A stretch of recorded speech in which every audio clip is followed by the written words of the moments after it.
que é um dos maiores países do planeta, não pode pensar pequeno.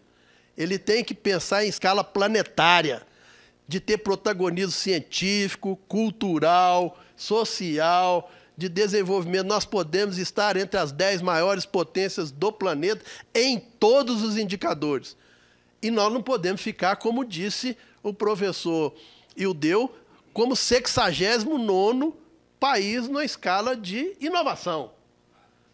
Precisamos fazer também a tecnologia e inovação como fazemos tão bem a ciência. E para isso, senador, nós precisamos, então, que o Congresso Nacional, a sociedade brasileira que nos vê pela televisão, que cuide desses pontos. Primeiro, né, nós precisamos derrubar os vetos da Lei 13.243, porque essa é a lei que nós chamamos de Código Nacional de Ciência, Tecnologia e Inovação, junto com a Emenda Constitucional 85, de fevereiro de 2015, a Lei 13.243, de janeiro de 2018, e o Decreto Presidencial 9283, de 2018, nós construímos, com o apoio desse Congresso, né, a Emenda Constitucional e a lei foram votadas por unanimidade no Congresso Nacional nas duas votações.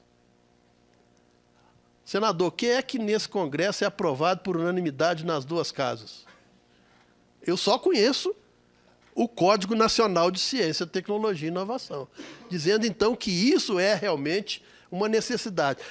Porque isso tira a burocracia, simplifica os investimentos em ciência, tecnologia e inovação e flexibiliza esses investimentos para ciência, tecnologia e inovação. Mas, infelizmente, na hora da sanção da lei, a presidente publicou a lei com 8 vetos, né, que nós tentamos derrubar aqui no Congresso, derrubamos na Câmara, quando chegou no Senado, por 3 votos, nós não conseguimos derrubar.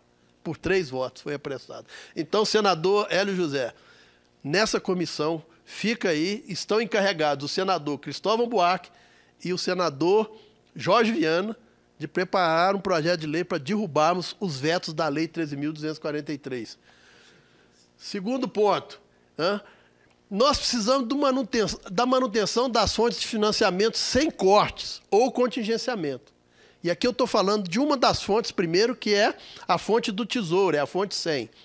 Nós sabemos e nem queremos entrar nessa briga de teto. O teto existe, vai permanecer, ele é importante para o país, embora achemos que ciência, tecnologia e inovação tinha que ter ficado fora do teto, né, do teto do orçamento, mas em não ficando, se mantiver o valor que está hoje destinado às agências de fonte 100, tudo bem.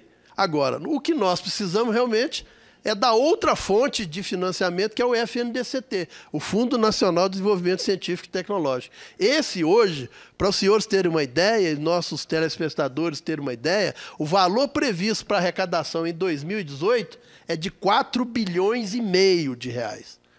E está disponibilizado no orçamento, sabe quanto? 1 bilhão. Então, realmente, se nós temos uma fonte que vai arrecadar 4,5 bilhões, né, por que não ser integralmente ela destinado para a ciência, tecnologia e inovação? Ajudaria muito nós aumentarmos o 1% do PIB, né, para a ciência, tecnologia e inovação para 1,2, 1,5 e assim vamos.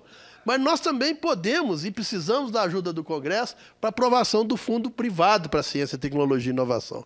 Porque as duas fontes anteriores sofrem a restrição do recurso público, que tem a questão não só do contingenciamento do orçamento, mas também toda a rigidez de uso de um recurso público. Está tramitando aqui no Senado, o senador sabe disso, um fundo privado para ciência, tecnologia e inovação, capitaneado pelo MEC CAPES, que o CNPq participa, que vai pegar receitas privadas das agências reguladoras, e esse fundo privado, então, seria feita uma gestão coletiva exclusivamente para aplicar em ciência, tecnologia e inovação com a flexibilidade. sem ter que olhar a rubrica capital, custeio e bolsa, sem ter toda essa amarração que o orçamento público tem.